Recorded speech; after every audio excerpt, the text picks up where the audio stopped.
Let's talk about the process of diffusion and osmosis. What are they? Why are they important?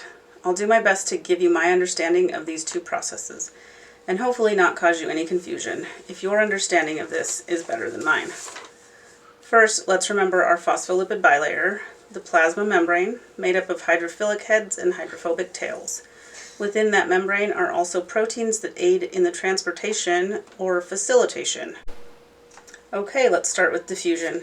Diffusion is when molecules move from an area of high concentration to an area of low concentration.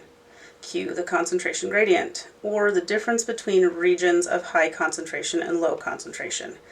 The easy way to remember this is the example given in our lecture of being in an overfull elevator with standing room only, and it probably smells bad. You can't wait to get out, and when the doors open, everyone pushes through to an area of less people and more space. Or for me, I think of Costco on Saturday. So many people inside that this girl wants out. Now, there are different types of diffusion. By the way, remember, diffusion equals high to low, high concentration to low concentration.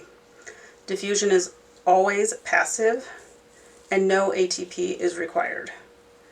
Now let's break down passive diffusion. Again, we are still going from high to low concentration. Molecules are moving with no energy. Simple diffusion is passive.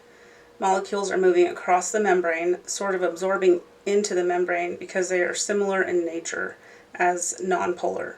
They do this alone and do not need any outside help. Next up is facilitated diffusion. Diffusion still means high to low concentration, still means we're using no energy or ATP. However, this situation requires helpers to facilitate this action. The way for molecules to move from high concentration to low concentration in this case is via channels or carriers. We still don't need ATP, but we do need protein. So a channel protein is like a door allowing things in quickly, and a carrier protein is where there's an actual change that happens and the process of crossing over is more selective. Because these molecules can't cross the phospholipid bilayer, these molecules have a charge, making it unable to associate with the nonpolar tails of this bilayer.